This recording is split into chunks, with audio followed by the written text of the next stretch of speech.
Bueno, les decía en vivo, ¿verdad? Bueno, les decía que, no sé si se escucha bien, ¿se escucha bien? ¿Se escuchan bien? Sí, Anoche, Bueno, sí se buenas escucha noches. bien. Ok. Entonces les decía que sí, anoche... licenciado. Muchas gracias. Gracias, Allen.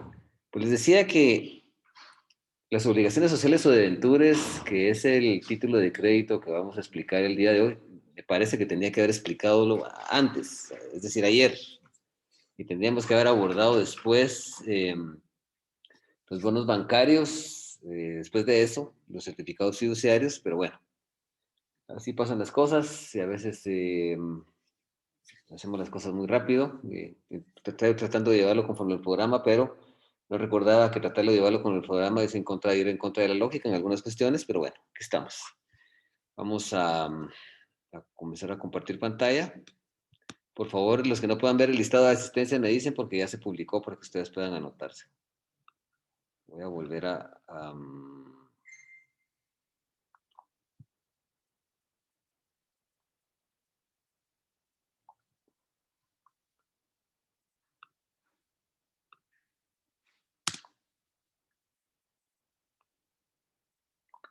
por favor, que hagan el favor de Jan Márquez se lo pueda compartir, por favor. Yo lo acabo de compartir. ¿Lo ven ahí, el enlace para asistencia?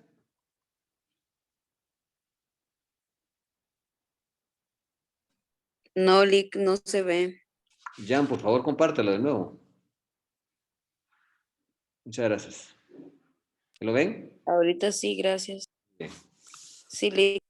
Bueno, vamos a iniciar. Entonces vamos a hablar de las obligaciones sociales o debentures. Ese título de crédito que tiene características muy peculiares, muy particulares, siempre trascendentales, importantes. Bueno, entonces ya lo tienen en pantalla.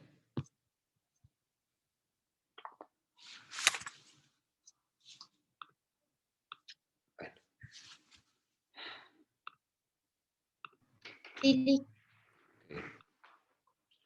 Tenemos una vista ahí de Sicilia, ¿verdad? Las orillas del mar. Estamos grabando, ¿verdad?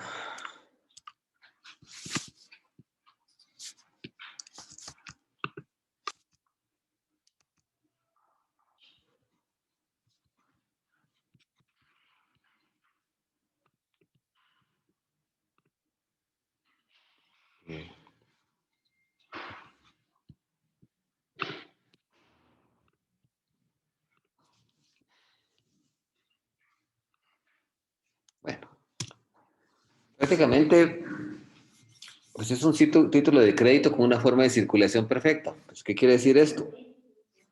Pues que reúna las tres formas de circulación. Es decir, este título puede ser creado a la orden, nominativamente, al portador, igual que los bonos bancarios.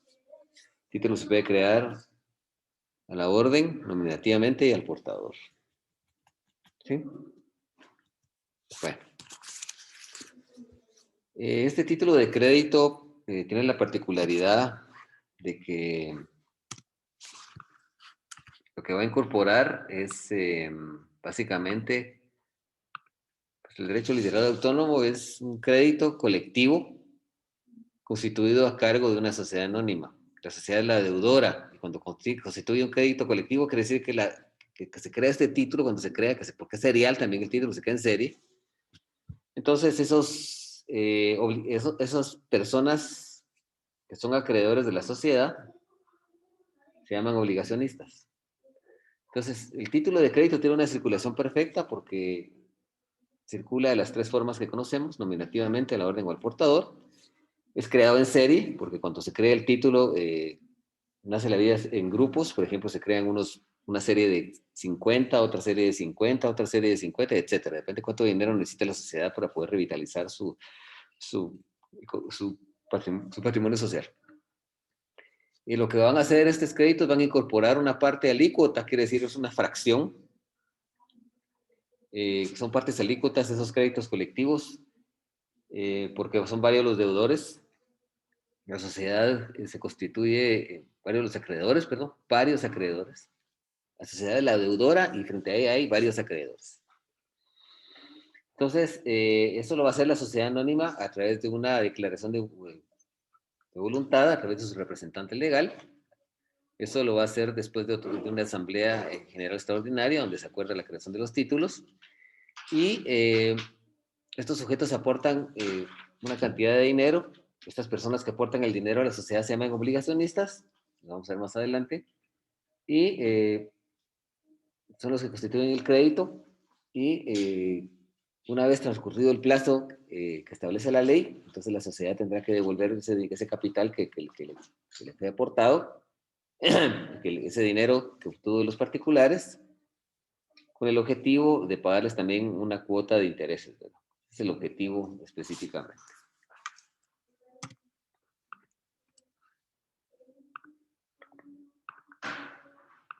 Si nosotros analizamos un poquito el artículo 544,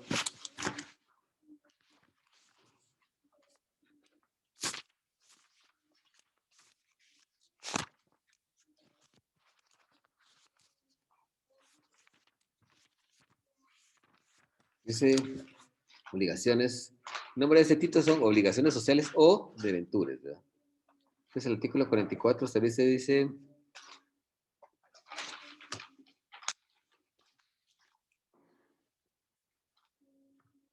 artículo 544 establece lo siguiente. Dice,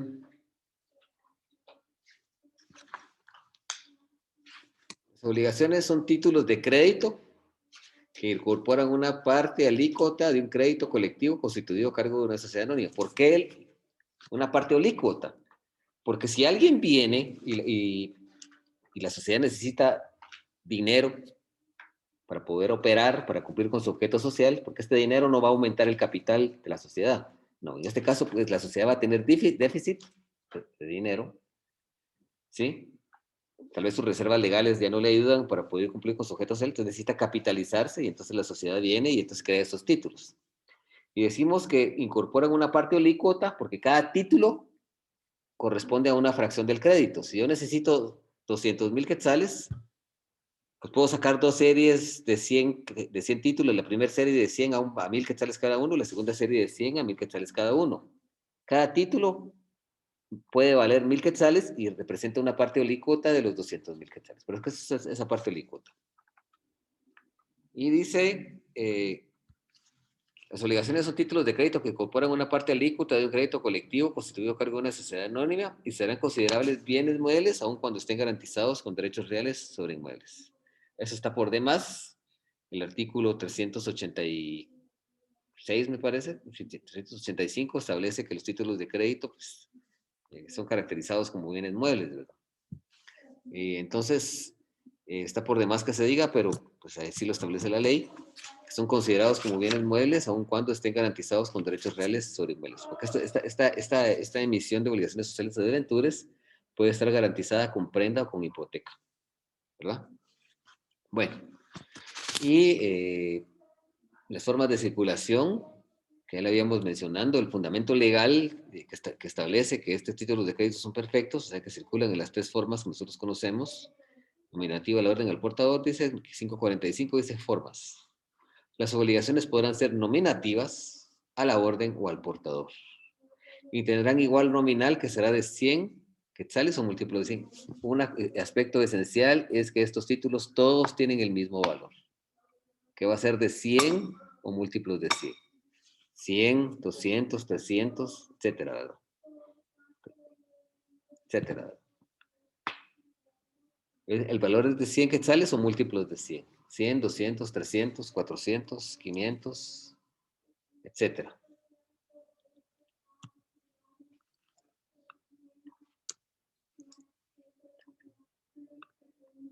Bueno.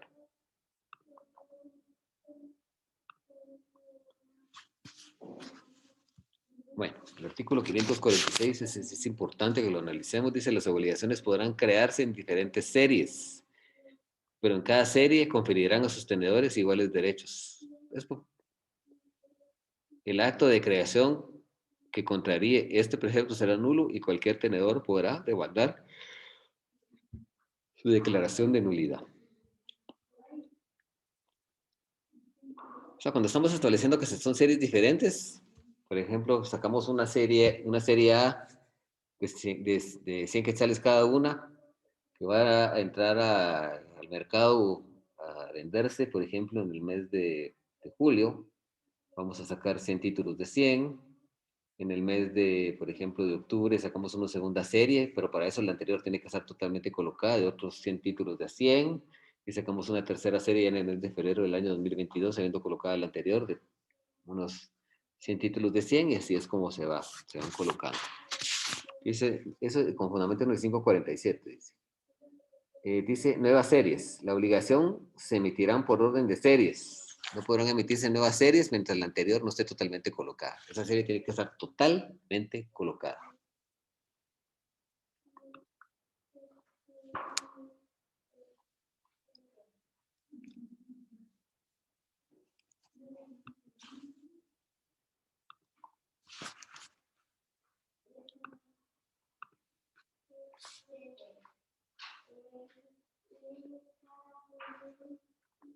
Bueno. Parece que todos quieren entrar. No están. Vamos a ver aquí. Están algunos que están entrando. Bueno. Analizamos, por favor, los elementos subjetivos o personales de este título. En primer lugar, tenemos a la sociedad emisora, que la sociedad tiene las funciones que nosotros conocemos, que hemos visto en otros títulos, del librador librado. Es decir, la sociedad crea la obligación cambiaria y va a pagar la obligación cambiaria. La obligación cambiaria de tipo serial, porque son varios títulos. Entonces, es la sociedad emisora. Funge como librador librado, crea la obligación cambiaria y también paga la obligación cambiaria. Y crea las obligaciones para constituir un crédito en favor de la sociedad, ¿verdad? Y está obligado a pagar cada título, ¿verdad? Cada título que se suscriba, porque cada título que se suscriba, la sociedad obtiene dinero, y con ese dinero va a trabajar, va a cumplir con su objeto social. Puede ser que la sociedad tenga un déficit de capital. Lo mismo sucede con los bancos, pero los bancos trabajan esto a través de los bonos bancarios. Lo mismo. El banco necesita dinero para poder capitalizarse en un momento determinado, para poder dar empréstitos y créditos al público, y entonces crea las obligaciones sociales o debentures. A menos que el banco con las otras operaciones normales de depósitos de ahorro, de plazo fijo y de cheques esté bien, entonces ya no requerirá nada. Tenemos al obligacionista o tenedor, que es la persona que adquiere los títulos. Es una persona individual o jurídica. Al adquirir el título, aporta una parte de dinero a la sociedad. Y este sujeto, obligacionista o tenedor, es la persona legitimada para cobrar el importe del título. Y es lo que nosotros conocemos en otros títulos como beneficiario. Es el legitimado para cobrar el importe del título.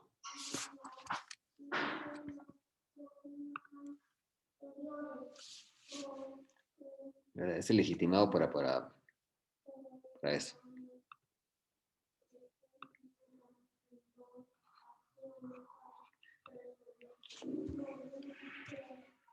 Bueno, vamos a establecer el derecho literal y autónomo. A ver, Kimberly Lima. Kimberly. Kim Lima, ¿me escucha? No está aquí. Muy bien. Bueno, entonces vamos a... ¿Sí me escuchan, jóvenes? ¿Me escucha bien? Muy bien. Perfecto. Muy bien. Perfecto. El derecho literal autónomo, este título, básicamente es un crédito colectivo que la sociedad anónima constituye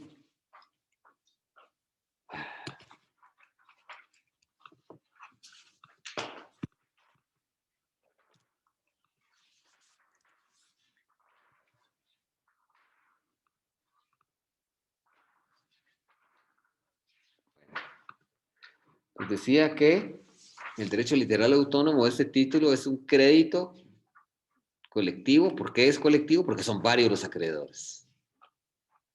¿Sí? Son varios los acreedores. En este caso se les llama obligacionistas.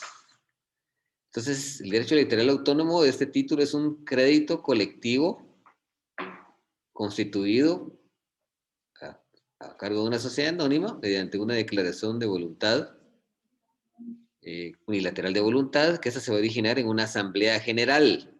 Va a ser una asamblea general y se me olvidó consignarle aquí, asamblea general extraordinaria. ¿Sí? Asamblea general extraordinaria, porque eso rompe con lo que es una asamblea normal, ordinaria, que la ordinaria pues se va a discutir en varias cosas, el proyecto de distribución de utilidades, el informe del órgano de administración, la memoria de labores, etcétera. Mientras aquí, esto sale del campo de lo normal, la creación de esos títulos, por eso es que es una asamblea general extraordinaria. Como les decía, cada título tiene una parte del crédito colectivo. La sociedad lo utiliza como capital de trabajo. Ojo con esto, no constituye un aumento de capital, ¿sí? El capital autorizado. Recuérdense, es una inyección de capital que de alguna forma la sociedad necesita para poder trabajar. ¿Sí? Para eso lo necesita. Entonces, básicamente es una inyección de capital y la sociedad por alguna forma, de algún modo, pues se está descapitalizando. La sociedad pues, no tiene reservas legales y voluntarias y no ayudan a responder para sacarla a flote, para que no entre en quiebra, entonces crean ese tipo de título de crédito. Crean este título, que es una inyección económica. Vamos a ver más adelante que hay unas obligaciones sociales convertibles en acciones. Yo sé que alguien puede tener esa duda aquí. Tenemos unas obligaciones sociales convertibles en acciones y tienen la nota distintiva, la característica, la peculiaridad de que estos títulos de crédito pueden convertirse en acciones de sociedad, teniendo derecho preferente para suscripción de esas nuevas acciones, pues los propios accionistas de la sociedad, y si ellos no lo desean, pues lógicamente que serán los obligacionistas. Pero por el momento debemos quedarnos con la idea de que este título sirve para inyectar económicamente a una sociedad anónima alicaída, a una sociedad anónima en peligro de caer en la quiebra. Creo que eso lo vimos el semestre pasado, vimos es la quiebra y todo eso, cuando vimos la sociedad anónima. Eso lo tenemos que tener bien, bien, bien. Yo lo enseñé. Tendría que entenderse estos momentos. Bueno, que el procedimiento de creación, bueno, en términos generales, el procedimiento de creación, pues básicamente va a ser el siguiente, ¿verdad? La sociedad se somete a discusión como punto de agenda en una asamblea general extraordinaria, aquí lo aclaramos, aquí, que es extraordinaria, y aprueba la creación de este título, al tenor del artículo 554, numeral 2, literal A, que dice: acta de asamblea general extraordinaria de accionistas que hayan autorizado la creación de los títulos. Luego se otorga la escritura pública donde se formaliza la creación de los títulos.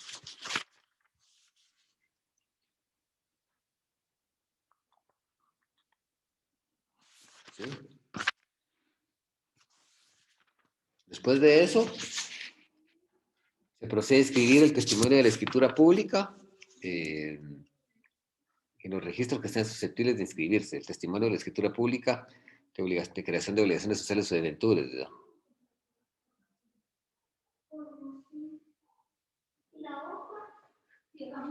El artículo 553 y 554 nos amplían un poquito eso. Dice: la creación de los títulos de obligaciones se formalizará en escritura pública por declaración unilateral de voluntad de la sociedad creadora o emisora. El testimonio se inscribirá en el registro mercantil en otros correspondientes a las garantías específicas que lo constituyen. Si hay garantías prendarias o hipotecarias, pues tendrán que inscribirse en el registro de la propiedad, en el registro de prendas, en el registro de hipotecas que cada derecho real de propiedad pues lleva.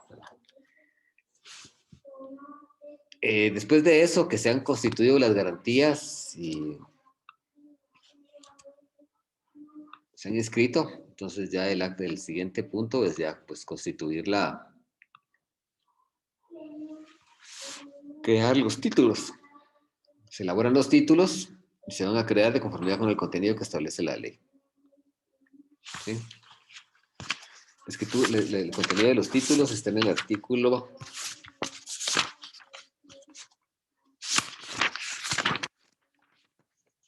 requisitos, artículo 548.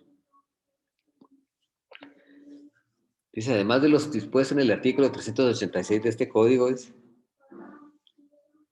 los títulos de obligaciones deberán contener, dice, La denominación de la obligación social o deventur debe tener con caracteres tipográficos deciles esa palabra obligación social o deventur.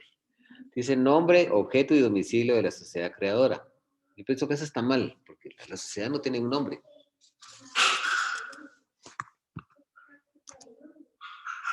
La sociedad tiene una razón social, tiene una denominación social. ¿Sí? Así se identifica una sociedad. Entonces el nombre me parece que no está bien. Dice nombre, objeto y domicilio de la sociedad creadora. El objeto es el objeto social, el quehacer mercantil de una sociedad mercantil. Venta, compra y venta de bienes de raíces, venta de hidrocarburos, de aceites, etcétera. Dice el objeto de la sociedad. ¿Cuál es ese objeto social? Que es lo que estamos mencionando. El domicilio de la sociedad dice el monto del capital autorizado. El monto del capital autorizado y la parte pagada del mismo, así como el de su activo y pasivo, según el resultado de la auditoría que deberá practicarse precisamente para proceder a la creación de las obligaciones. Dice el importe de la emisión con expresión del número y valor nominal de las obligaciones. ¿Cuántas obligaciones se emitieron y su valor nominal? La indicación de la cantidad efectivamente recibida por la sociedad creadora en los casos en que la emisión se coloque bajo la par o mediante pago de comisiones. Bajo la par es colocarla bajo un número inferior a su valor nominal, a lo que representa realmente en el mercado bursátil y extrabursátil. Un valor por abajo del valor real. El tipo de interés, la forma de amortización de los títulos. Cuando habla de la forma de amortización de los títulos, es la forma como los títulos van a ser amortizados por la sociedad en favor de los obligacionistas. Cómo se les va a devolver ese capital que ellos dieron a la sociedad.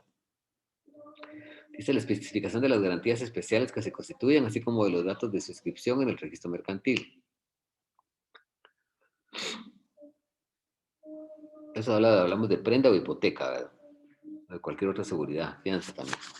Dice el lugar, la fecha y el número de la escritura de creación, así como el nombre del notario autorizante, el número de fecha de la inscripción de la escritura del registro mercantil, la firma de la persona designada como representante común de los tenedores.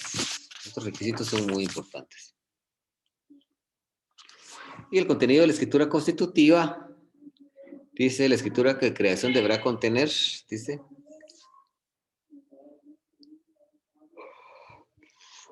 los datos a los que se refieren los incisos segundo, tercero, cuarto, quinto, sexto, séptimo, noveno y décimo del artículo 548, que es el que acabamos de leer. Inserción de los siguientes documentos, dice. El acta de Asamblea General Extraordinaria de Accionistas que haya autorizado la creación de los títulos. Balance general que se haya practicado previamente a la creación de las obligaciones. Dice documento que acredita la personalidad de quienes deben suscribir los títulos a nombre de la sociedad creadora. ¿Quién va a suscribir ese título en nombre de la sociedad creadora? Si va a ser el representante legal de la entidad o si va a ser un ejecutor especial. Sabemos que los ejecutores especiales, lo vimos el semestre pasado, son aquellas personas que se cargan de cumplir con la voluntad social, pero para actos aislados, ¿verdad? Ellos van a acreditar su representación con el punto de acta de asamblea en donde fueron nombrados, por ejemplo, para comprar una casa, para vender un vehículo, o para comprar maquinaria, etc.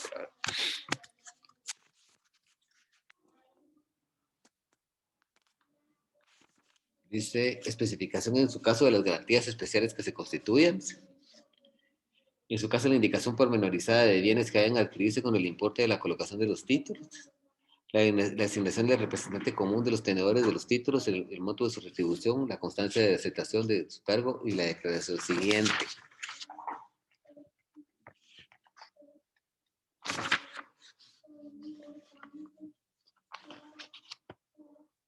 De que se ha cerciorado en su caso de la existencia y valor de los bienes que constituyan las garantías especiales. Ojo con eso, de que se ha cerciorado, de que él se ha percatado, ha revisado que existen la existencia y valor de los bienes se constituyen las garantías especiales. La existencia de los bienes, tanto muebles como inmuebles, que se podrían utilizar para garantizar la emisión. De haber comprobado los datos contables manifestados por la sociedad, en cuanto al balance general, que debe publicarse el balance general de la sociedad, para establecer cuál es el estatus financiero de la sociedad. El estado de pérdidas, los estados financieros, el balance general, el estado de pérdidas y ganancias. Dice de constituirse como depositario los fondos que produzca la colocación de los títulos hasta verificar el cumplimiento exacto de los fines de la emisión. Si dichos fondos se dedicaran a la construcción y gestión de bienes hasta el momento en que dicha construcción o adquisición se realice. Entonces tiene carácter de depositario.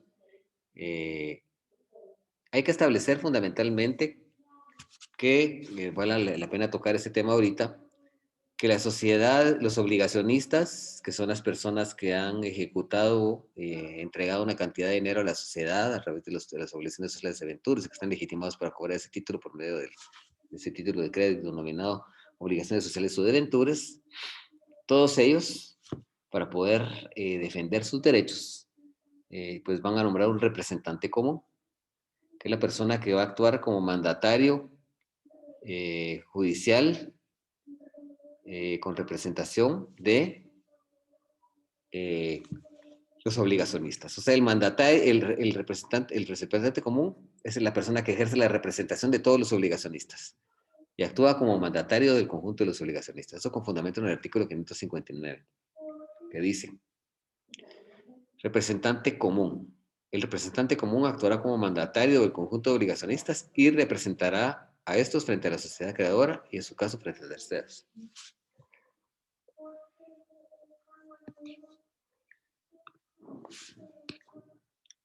Bueno.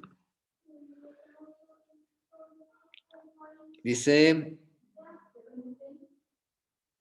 y luego se colocan en el mercado bursátil o extrabursátil para que sean adquiridos por los obligacionistas. Eso conforme al artículo 555 que establece, dice venta de títulos. Si los títulos se ofrecen en venta al público, los anuncios o la propaganda correspondiente contendrán un resumen de los datos a que se refiere el artículo anterior.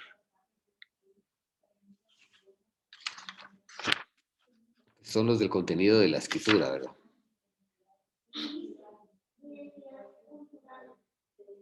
Los títulos se pueden vender bursátil o extrabursátilmente. ¿Qué quiere decir eso? Bursátil dentro de una bolsa de valores, extrabursátilmente fuera de ellos, fuera de la bolsa. Bueno.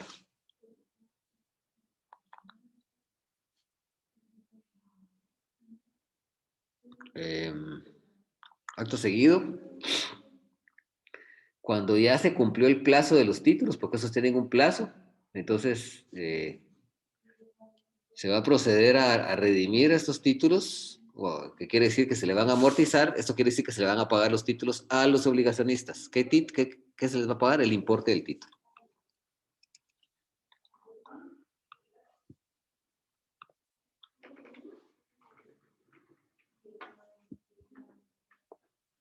Por eso es importante que leamos el artículo 568 y siguientes. Dice títulos redimibles. Si los títulos fueran redimibles por sorteo, o sea, ese es el acto por medio del cual se le van a devolver su dinero a las personas que le aportaron ese capital a la sociedad. Se le va a devolver su dinero a los obligacionistas. Dice, si los títulos fueran redimibles por sorteo, este deberá ser ante notario, con asistencia de los administradores de la sociedad y el representante común. ¿Quiénes van a asistir a ese sorteo?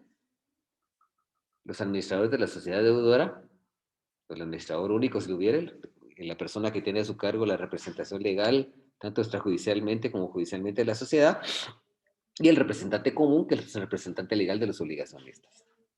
Dicha fecha de pago. En la publicación se indicará la fecha señalada para el pago, que será después de los 15 días siguientes a la publicación. Se hace una publicación en el diario oficial y luego 15 días siguientes, y otro de mayor circulación, 15 días siguientes se pagan los títulos. Pago dentro del mes, dice. La fecha en que inicie el pago de las obligaciones sorteadas deberá quedar comprendida precisamente dentro del mes que siga a la fecha de sorteo. Y esto no es importante. ¿Qué sucede con el obligacionista que no comparezca a reclamar el pago del importe de su título? Se va a depositar en un banco. Además, tardar el día siguiente sin dinero para el pago.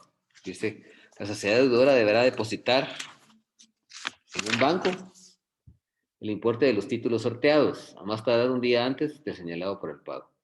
Y algo que es muy importante, a partir de que se depositan en el banco ya no causan intereses. Porque este título, como lo analizamos al leer los requisitos de este título, pues que son los que están en el artículo 548, ese título genera intereses. O sea, nadie me va a prestar a mí dinero si no genera intereses. Un banco no lo va a hacer. Y en este caso tampoco es la excepción. Se generan intereses. ¿Sí?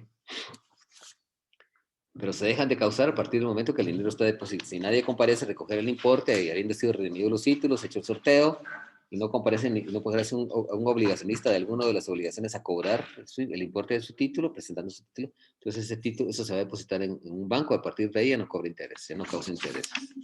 Y el artículo 573 se parangonea con relación a lo que estamos diciendo y dice, si se hubiera hecho el depósito, los títulos sorteados dejarán de causar intereses desde la fecha señalada para su cobro. Y depósito del importe, el 572 dice, la sociedad deudora deberá depositar en un banco el importe de los títulos deudados a más tardar un día antes del señalado para el pago, para que ya los obligacionistas puedan hacerse pago de ello, ¿verdad? Bueno. Bueno, algo importante también es que los títulos pueden llevar cupones separables. Habíamos, cuando explicamos la clasificación de los títulos de crédito y hablábamos de los títulos principales y accesorios, establecimos que los títulos principales podrían ser las obligaciones sociales o debentures y los accesorios, los cupones que se desprenden de los títulos contra el pago de intereses. Y si analizamos el artículo 576, dice, para incorporar el derecho al cobro de los intereses se podrán anexar cupones, los que pueden ser al portador, aunque el caso de las obligaciones tengan otra forma de circulación. Aunque la obligación sea nominativa o la orden, los cupones pueden ser al portador.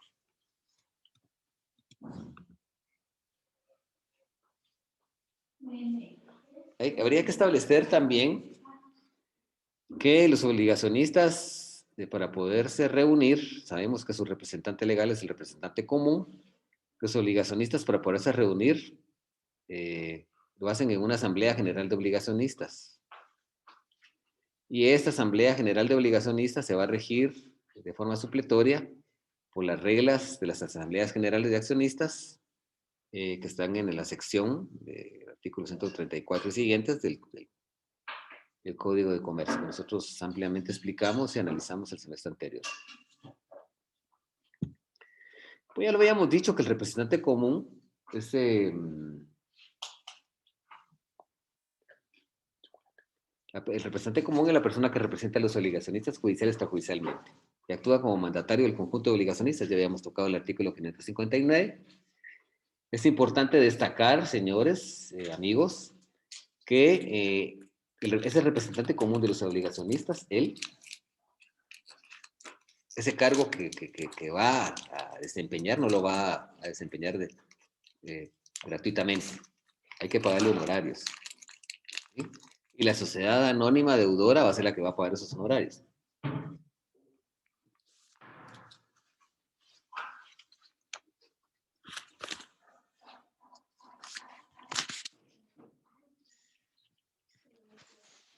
Analizamos el artículo 575, establece que esa es retribución del representante. ¿Qué representante? El representante común. Es la retribución del representante común será a cargo de la sociedad deudora. La sociedad deudora debe pagar los honorarios del representante común. Esto lo vamos a ver en un rato, solo vamos a explicar un poco. Hay algunos artículos que no hemos explicado. Vamos a regresar por aquí. Bueno,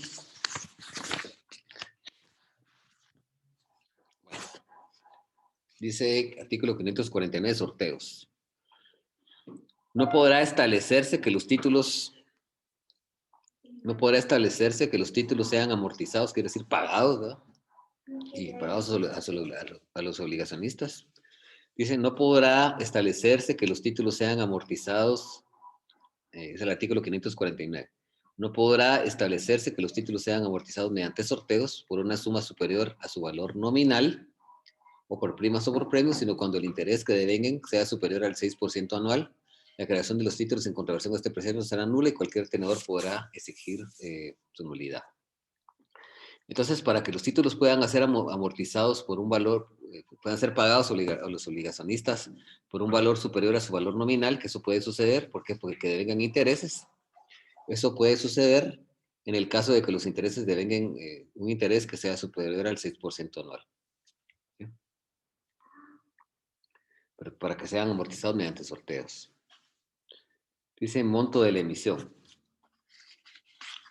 Dice, el valor total de la emisión no excederá el monto del capital contable de la sociedad. Si la sociedad tiene 100.000 quetzales de capital autorizado, entonces el monto de la emisión no puede exceder ese valor. El valor de la emisión no excederá el monto del capital contable de la sociedad creadora. Con deducción de las utilidades repartibles que aparezcan en el balance, que se haya practicado previamente al acto de creación, a menos que las obligaciones que se hayan creado para destinar su importe a la adquisición de bienes por la sociedad, en este caso la suma excedente del capital autorizado podrá ser hasta las cuartas partes, podrá ser hasta las 3/4 partes del valor de los bienes. Esto no está en desde redactado en este código. Aquí.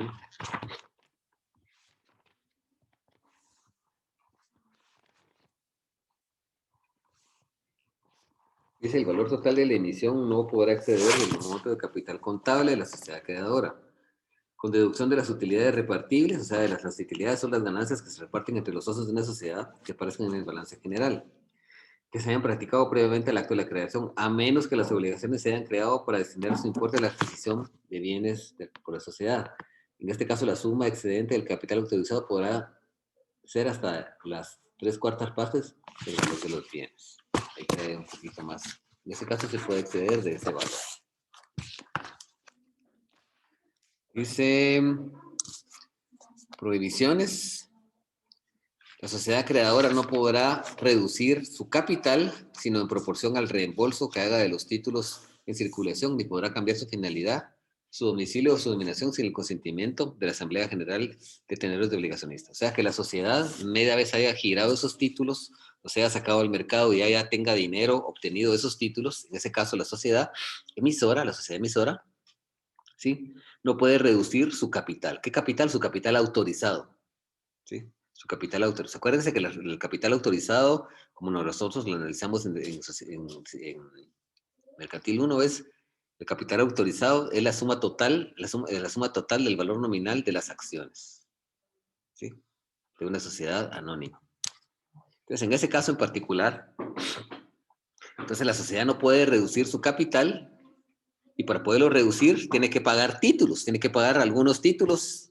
Si yo quiero reducir 100.000 quetzales, tengo 600 millones de capital, 600.000 quetzales. Quiero reducir 100.000 quetzales, entonces tengo que pagar lo equivalente a los títulos. 100.000 quetzales de títulos, si fuera el caso. O pagar la emisión completa si fuera menor. Entonces, no podrá reducir su capital sino en proporción al reembolso que haga de los títulos. Tampoco la sociedad puede cambiar su finalidad. Esta ley está mala. El legislador lo utilizó poca técnica legislativa. Lo correcto debería ser ahí, no podrá cambiar su objeto social. Su objeto social. Cuando analizamos sociedades, el término finalidad no es objeto de la dogmática mercantil en materia de sociedades, sino que es el objeto social. Debemos entender esto como finalidad, como objeto social. Dice, no puede cambiar su domicilio. Domicilio tampoco existe, es sede social. ¿Sí? La denominación, que es la forma como se identifica una sociedad anónima, ¿verdad?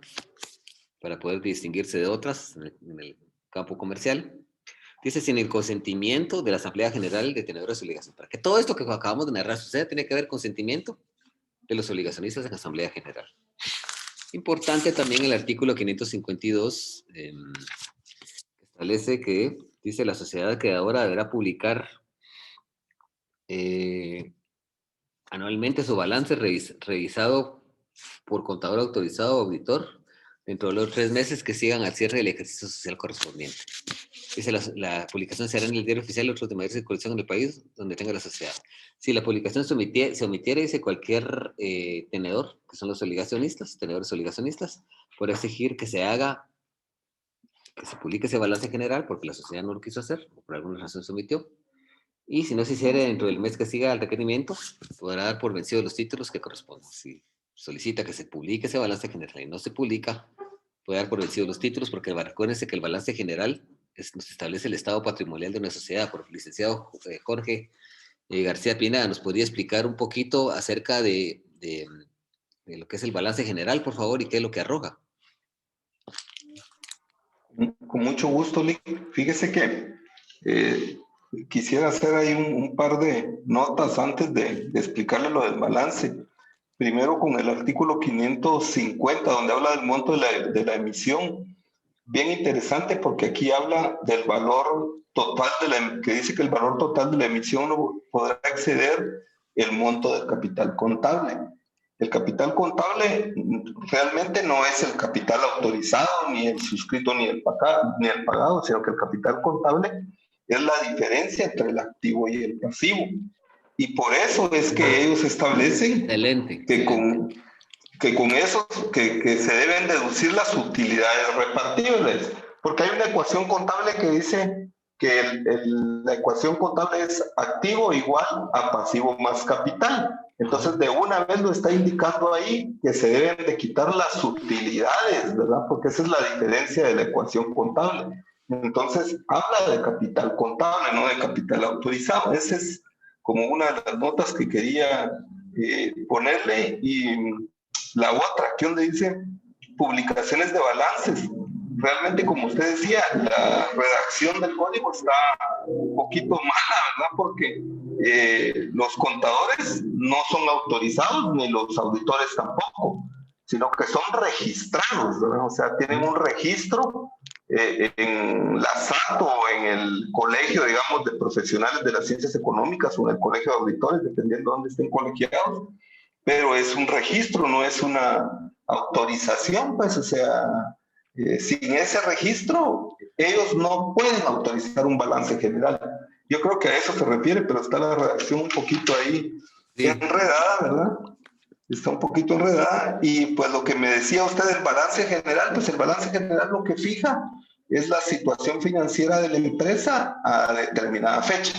Normalmente los balances generales se hacen al final del año, ¿verdad? Pero no es que sean anuales. Lo que es anual es el estado de resultados que dan las operaciones del último año.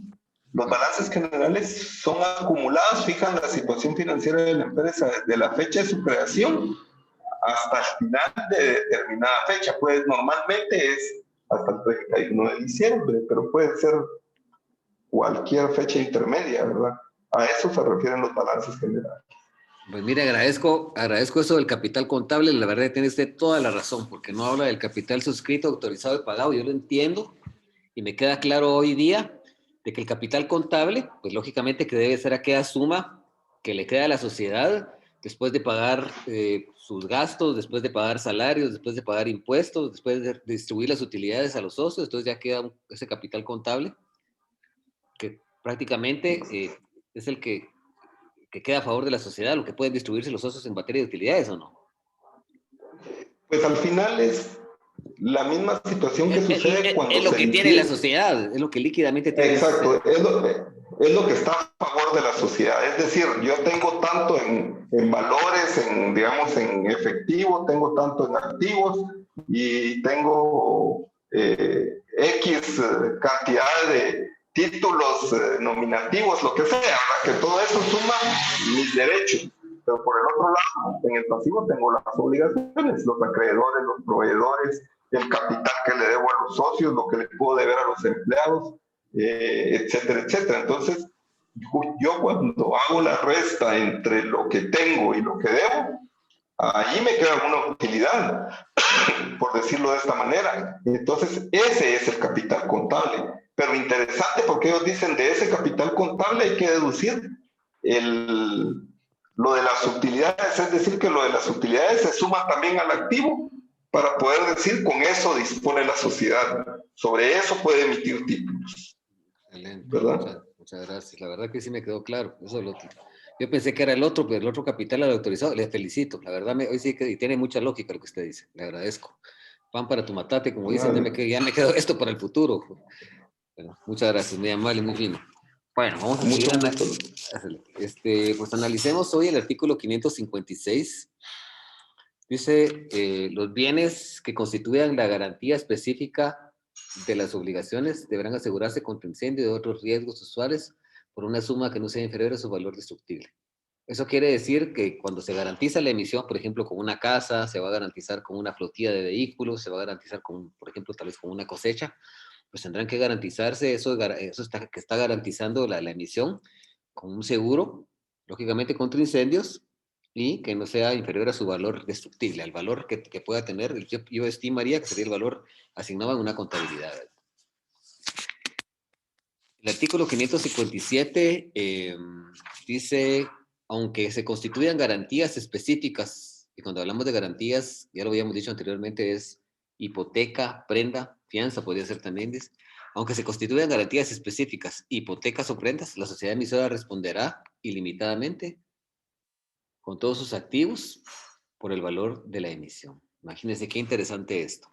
Aunque exista, aunque hubieran aquí garantizado con hipoteca o con prenda, la sociedad va a responder hasta con sus propios bienes. Si en caso la hipoteca o la prenda no operan, no alcanzan para pagar la deuda. Y habría que recordar aquí, hay un tema que les ha dado el licenciado Castro, que la hipoteca no tiene saldo insoluto. Si yo hipoteco para una deuda, quiero constituirme deudor de alguien y, por ejemplo, hipoteco mi casa, si mi casa se deteriora o algo, ahí no hay saldo insoluto, a menos de que yo desobedezca las medidas necesarias para mantener el valor de plusvalía de la casa.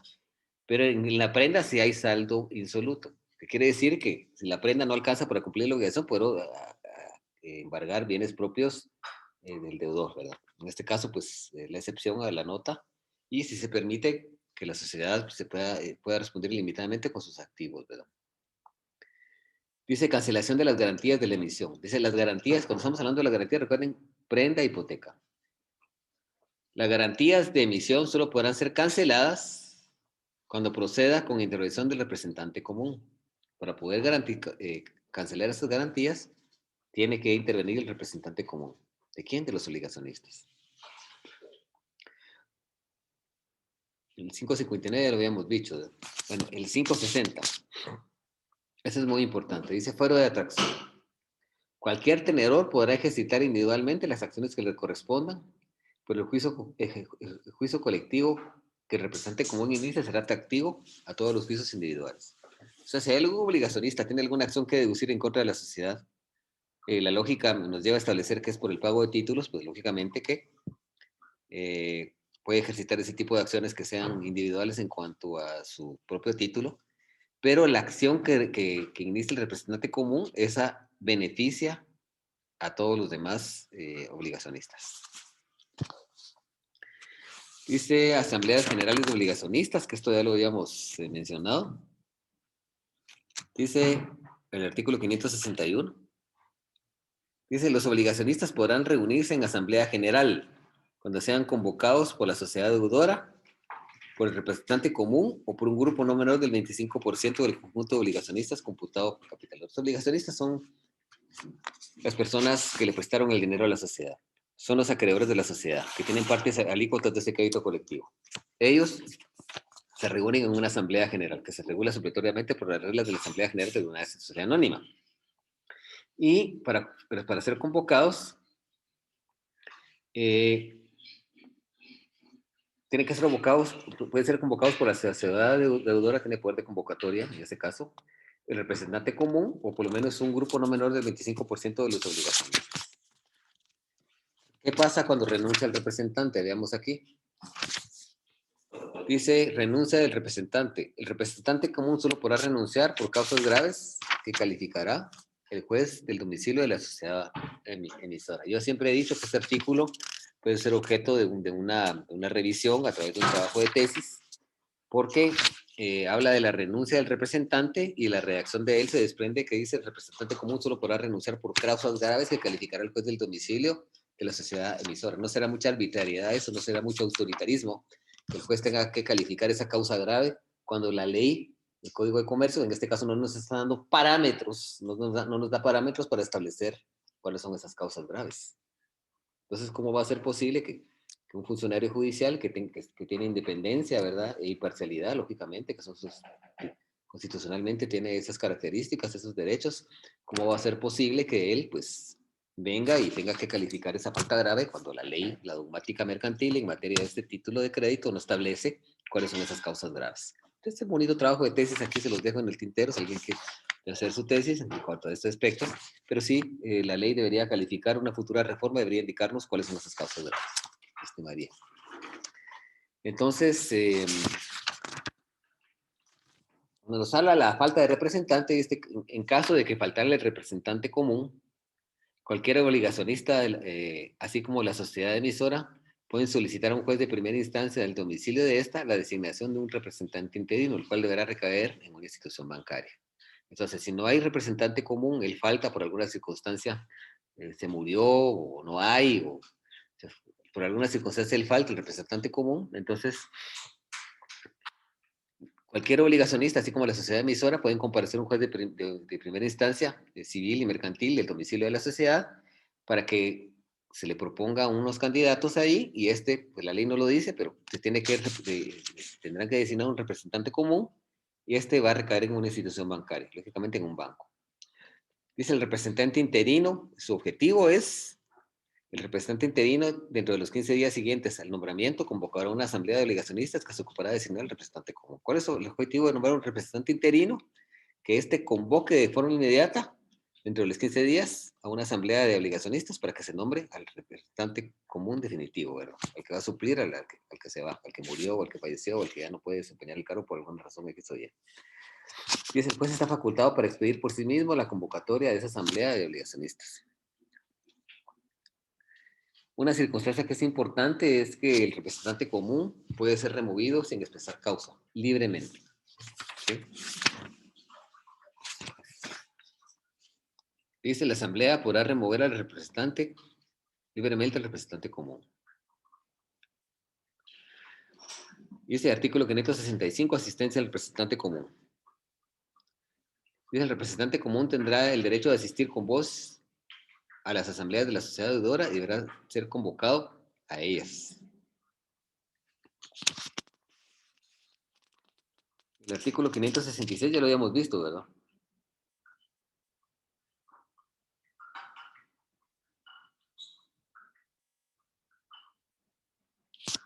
Dice, las asambleas de obligacionistas se regirán por las normas establecidas para las de accionistas y por lo dispuesto expresamente en este capítulo. Las atribuciones que respecto a las asambleas de accionistas corresponden a los administradores a desempeñar el representante común. Está claro. Ahí no hay mayor duda. Se establece que las asambleas de obligacionistas, como le habíamos dicho, se van a regular supletoriamente por las normas establecidas para los accionistas de una sociedad anónima, lo que dispuesto en ese capítulo, 132 y siguientes de este código, y los derechos y atribuciones que le corresponden a los administradores en ese tipo de sociedad, le corresponde ejercerlos al representante común. Dice, se aplicarán las reglas de las asambleas extraordinarias de accionistas siempre que se trate de remover al representante común y de consentir en la modificación de la estructura de creación. Si la asamblea adopta por mayoría de acuerdos que quebranten los derechos individuales de los obligacionistas, la minoría disidente podrá dar por vencidos sus títulos y, o sea, se aprueban una decisión que va en contra de los intereses, entonces, por ejemplo, que nombren un representante común que ellos no quieran que se nombre. Entonces, los demás que votaron en contra se pueden ir y se les van a pagar sus títulos y se acabó.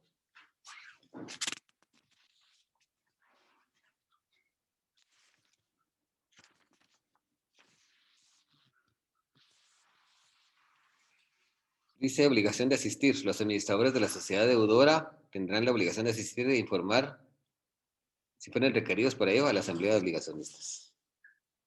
La asamblea de obligacionistas puede llamar en un momento determinado al representante legal o a los administradores que integren una administración colegiada de esta sociedad, porque la administración puede ser unipersonal o colegiada, en un momento determinado para que asistan a una asamblea de obligacionistas e informen lo que ellos estimen oportuno con relación al estatus financiero de la sociedad.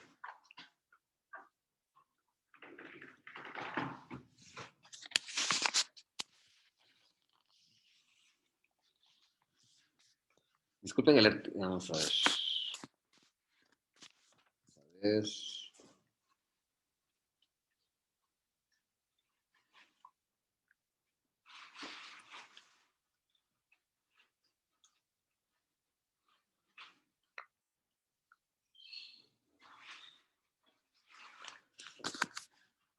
¿Qué sucede si los tenedores no comparecen al banco a retirar, o no se comparece a retirar los depósitos?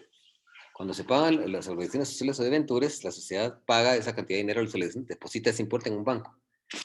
Ya lo habíamos establecido en los artículos 572, dice la sociedad deberá depositar en un banco el importe de los títulos sorteados a más tardar un día antes del señalado para el pago.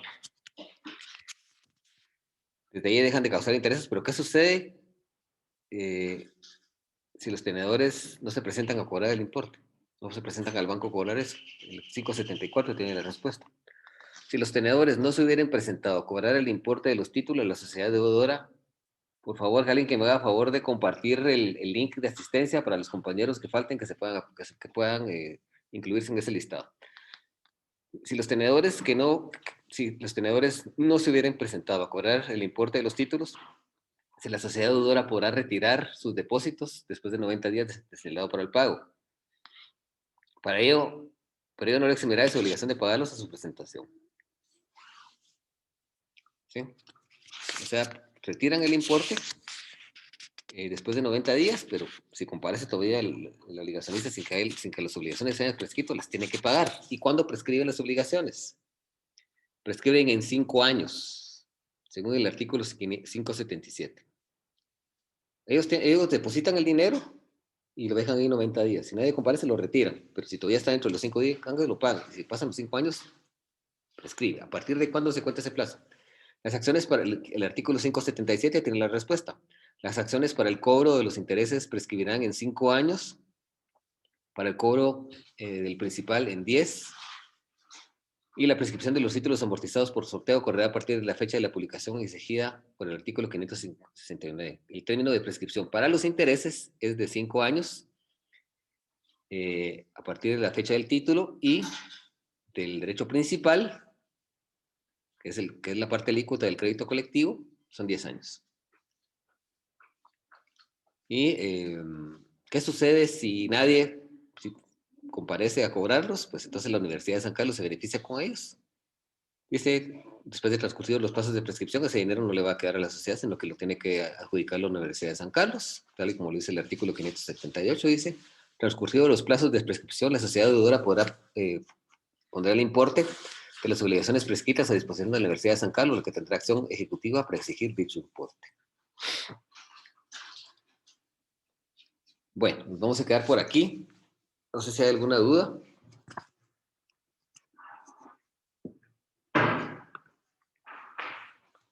¿Tienen alguna duda, jóvenes? Señores. No, Lick. Muy bien. Por favor, los que no se hayan... Muchas gracias, licenciado Jorge, por su acotación de hoy. Como siempre, muy valiosa. La de hoy fue más valiosa que nunca. Le reitero, lo felicito. Muchas gracias. Bueno. A la orden, Lick, con mucho gusto. Muy amable. La verdad, nos vamos a quedar por acá. Mis amigos, ¿tienen alguna otra duda? La podemos resolver en estos momentos, y si no, pues vamos a cerrar por aquí esta sesión y nos veremos la semana siguiente en el mismo canal y a la misma hora, siempre en directo desde los estudios de Estoro Chavarría. Ok, entonces nos quedamos. Buenas noches, Lick. Nos quedamos por aquí entonces. Una bendecida noche a todos. Muchas gracias, licenciado. Gracias.